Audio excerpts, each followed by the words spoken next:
I uncovered that my wife, Emily, has been seeing someone else. She and David, who used to be my best friend, are oblivious to my discovery. It feels like a typical betrayal scenario, which unfortunately happens all too often. My confusion deepens as I try to grasp why he chose my wife over his. Emily is undeniably attractive, still stunning in her mid-30s even after having 2 kids. But David's wife, Laura, is equally, if not more, attractive. Laura stands tall at 5 feet 8 inches, with fiery red hair cascading down to the middle of her back and piercing green eyes. I learned her measurements were 35-24-34, and I can't deny she intrigued me.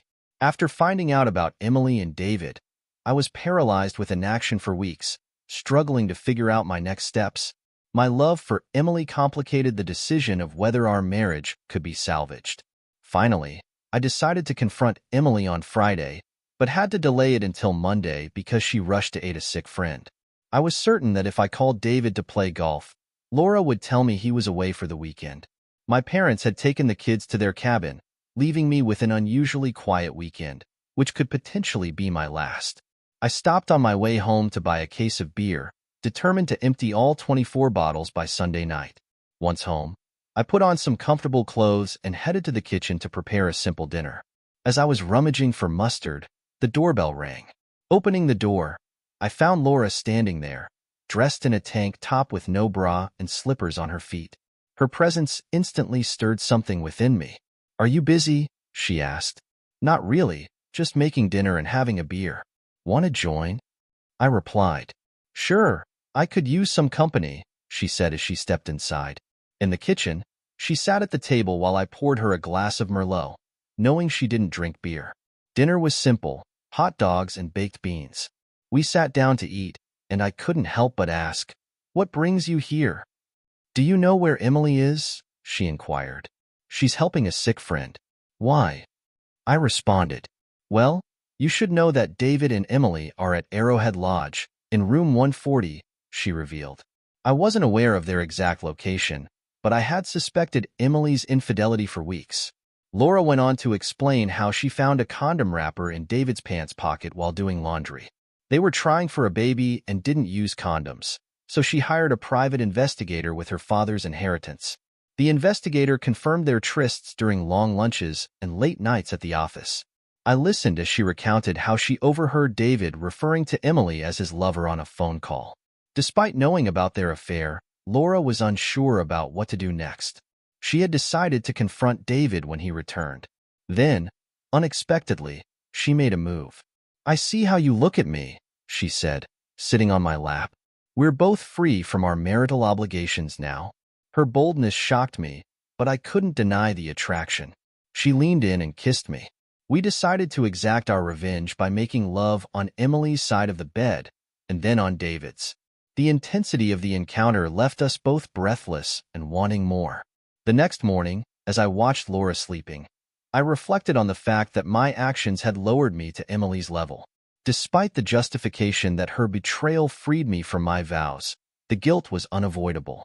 Laura woke up and reassured me, explaining how our partner's betrayal nullified our marital contracts.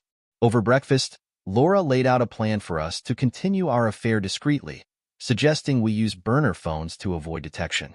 Although initially reluctant, I found myself agreeing, driven by a mix of anger and desire for revenge. As the days passed, our clandestine meetings continued. I installed recording devices on our phone lines to gather evidence.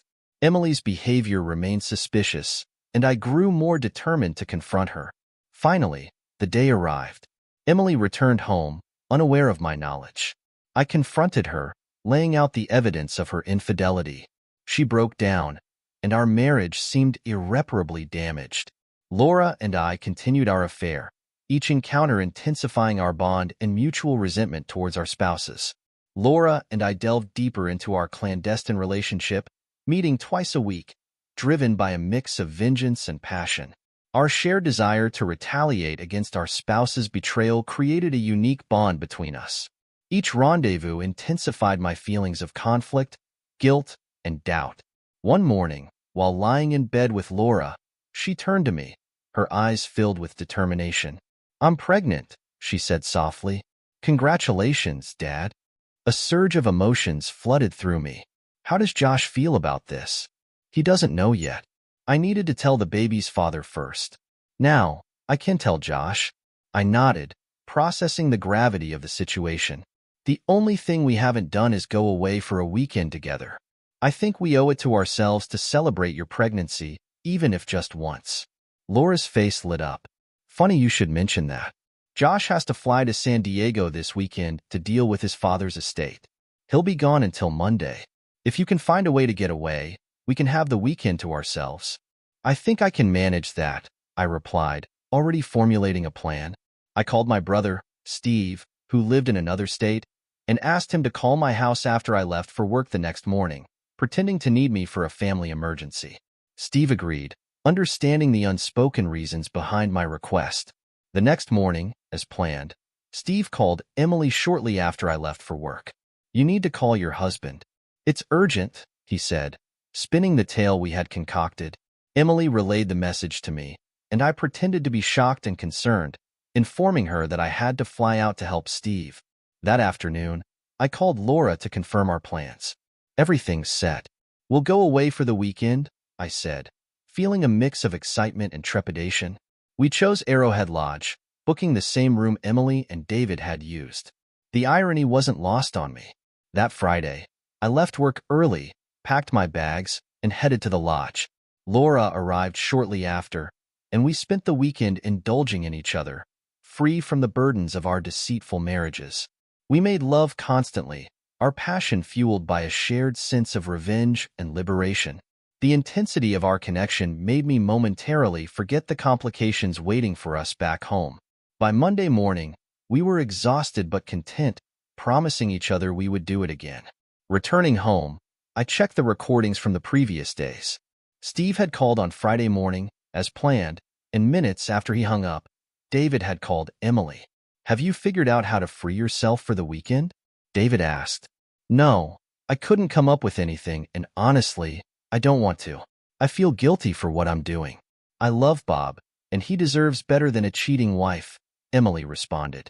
Come on, Emily, you've been with me for almost a year. How can you say that if you love him as much as you claim? I've never made love to you, David. I've had sex with you, but it was never making love.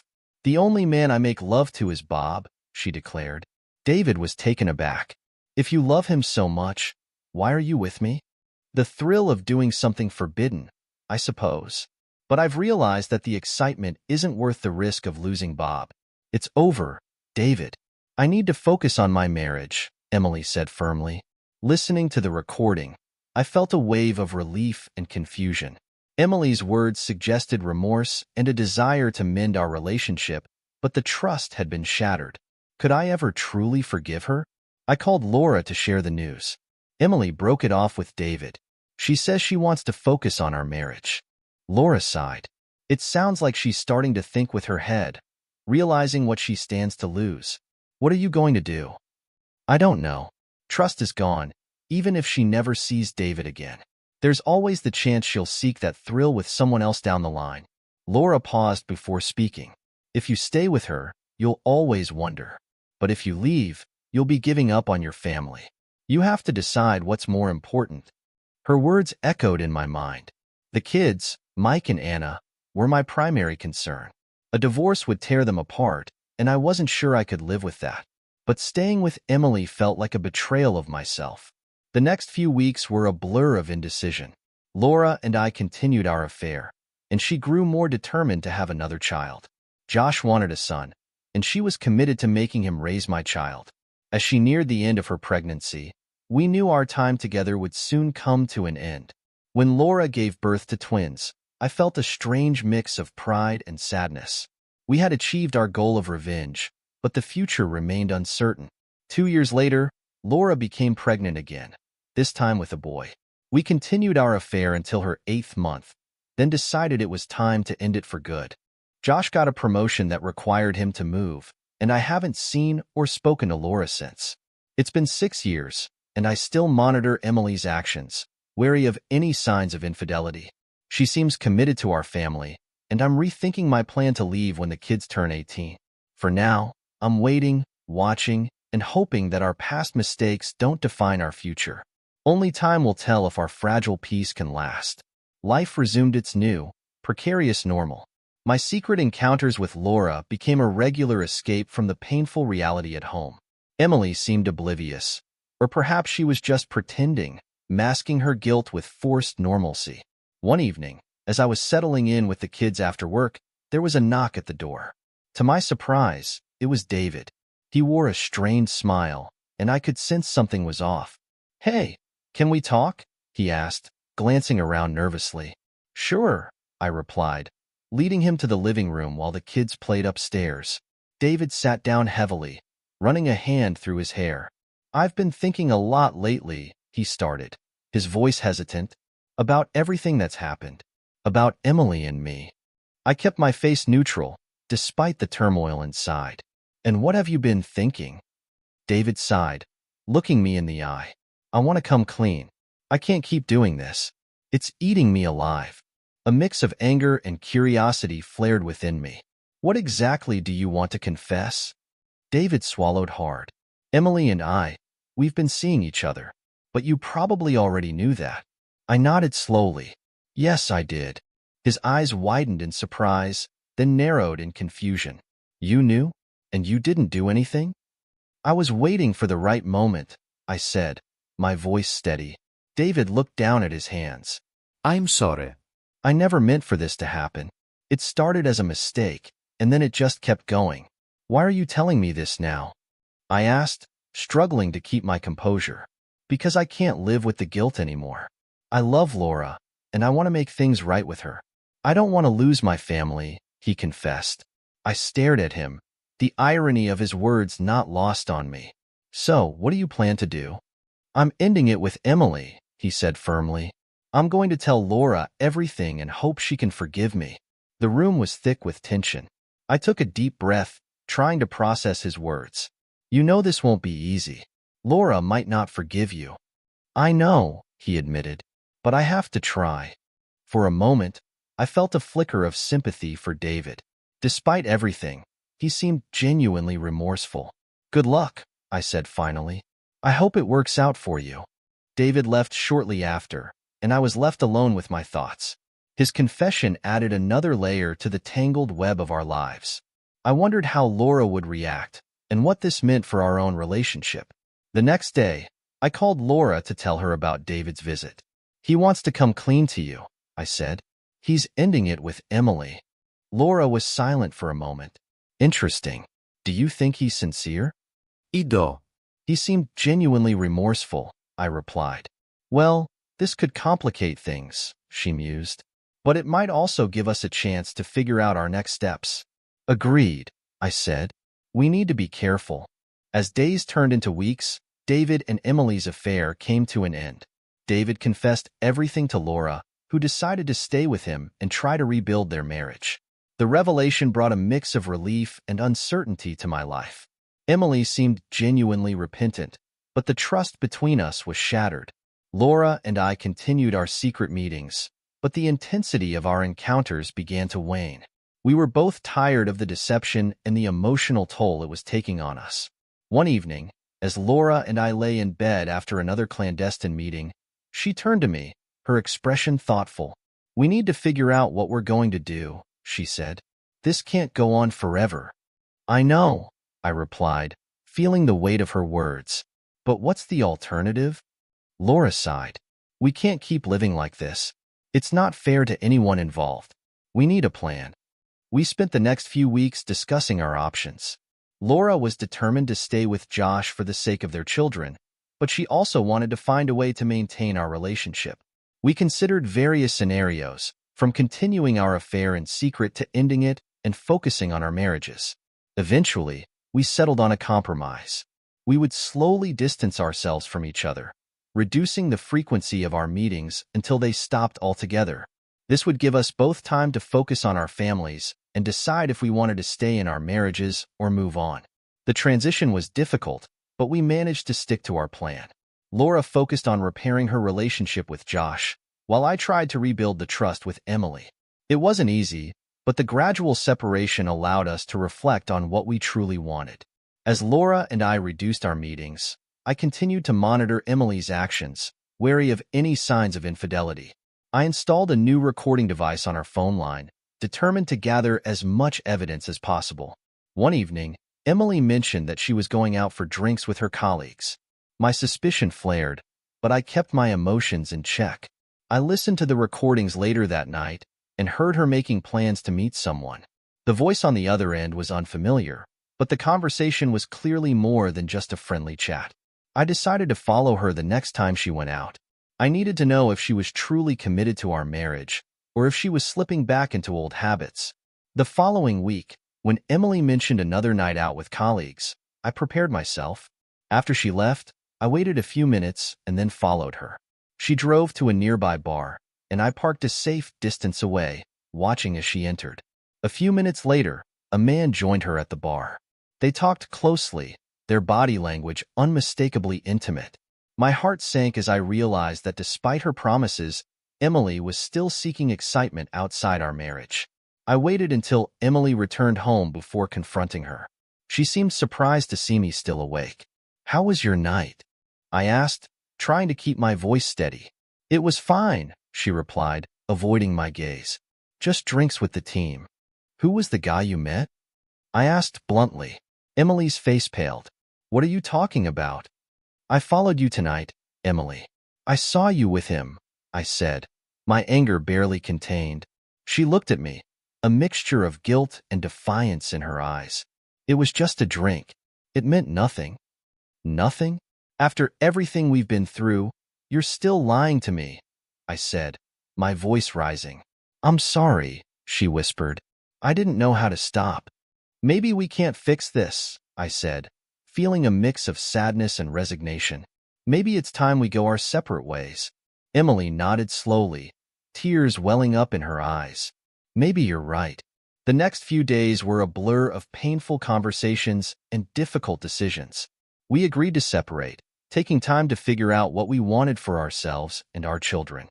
As our separation became more real, Laura and I decided to take one last weekend away together.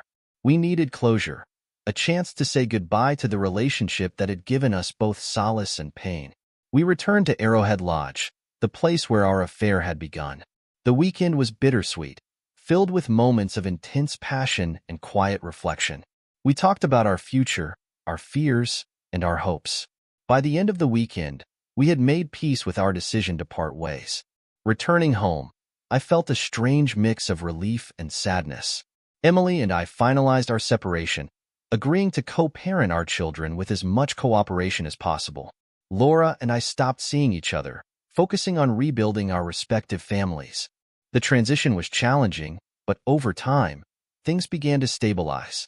I found solace in my children and slowly started to rebuild my life. Emily seemed genuinely committed to being a better co-parent, and we managed to maintain a cordial relationship for the sake of our kids. Years passed, and life moved on. Mike and Anna grew older, and our family dynamic shifted as they became more independent. Emily and I remained amicable, focusing on providing a stable environment for our children. I often thought about Laura and the intense connection we had shared. Though our affair had been born out of betrayal, it had also given me a chance to rediscover myself and what I truly wanted in life. As Mike prepared for college and Anna approached her senior year of high school, I reflected on the journey that had brought me to this point.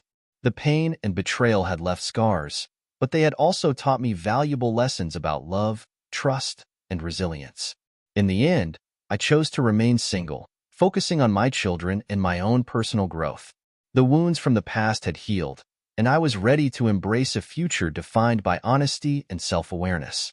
Years passed, and life moved on. Mike and Anna grew older, and our family dynamic shifted as they became more independent. Emily and I remained amicable, focusing on providing a stable environment for our children. I often thought about Laura and the intense connection we had shared. Though our affair had been born out of betrayal, it had also given me a chance to rediscover myself and what I truly wanted in life. As Mike prepared for college and Anna approached her senior year of high school, I reflected on the journey that had brought me to this point. The pain and betrayal had left scars, but they had also taught me valuable lessons about love, trust, and resilience. One day, Emily approached me with a serious expression. "Bob, we need to talk," she said, her voice steady but tinged with uncertainty. "Sure, what's on your mind?" I replied, setting aside my work. "I've been thinking a lot about everything that happened," she began. "I know I hurt you deeply, and I've spent years trying to make amends. But I can't help feeling that we're just going through the motions for the sake of the kids." I nodded, acknowledging the truth in her words. I felt the same way. We've done our best to keep things stable for Mike and Anna, but there's always been a distance between us. Emily took a deep breath. "I think it's time for us to consider what we really want for ourselves. The kids are almost grown, and they'll understand if we decide to part ways." Her honesty was both a relief and a painful reminder of our fractured relationship. "You're right," I admitted. "We need to be true to ourselves, even if it means going our separate ways." We decided to have an open conversation with Mike and Anna, explaining our decision to separate. They were initially shocked, but eventually, they appreciated our honesty and respected our choice. As we navigated the process of separation, I felt a mix of sadness and liberation. Emily and I had shared many good moments, but it was time to let go and move forward. I focused on supporting Mike and Anna through the transition, ensuring they felt loved and secure. In the months that followed, I found a new sense of purpose. I embraced my role as a single father, forging a deeper connection with my children. I also started to explore new interests and hobbies, rediscovering parts of myself that had been buried under years of marital strife. Emily and I maintained a respectful relationship, co-parenting effectively, and keeping the lines of communication open. We both agreed that our priority was to ensure Mike and Anna's well-being. Occasionally, I would think about Laura and wonder how she was doing. Our time together had left an indelible mark on me, and I hoped she had found peace and happiness in her own life. As the years passed, I watched my children grow into confident, independent adults. Mike pursued his passion for engineering, while Anna excelled in the arts. Their achievements filled me with pride, and I felt grateful for the role I had played in their lives. Reflecting on the journey that had brought me here, I realized that the pain and betrayal of the past had ultimately led to a deeper understanding of myself and my values. I had learned to forgive, not just Emily and Laura, but also myself. In the end, I chose to remain single, focusing on my children and my own personal growth. The wounds from the past had healed, and I was ready to embrace a future defined by honesty and self-awareness. Life had taught me that even in the face of betrayal and heartbreak, it was possible to find resilience and hope. I looked forward to the next chapter of my life with a sense of optimism, knowing that I had the strength to face whatever came my way.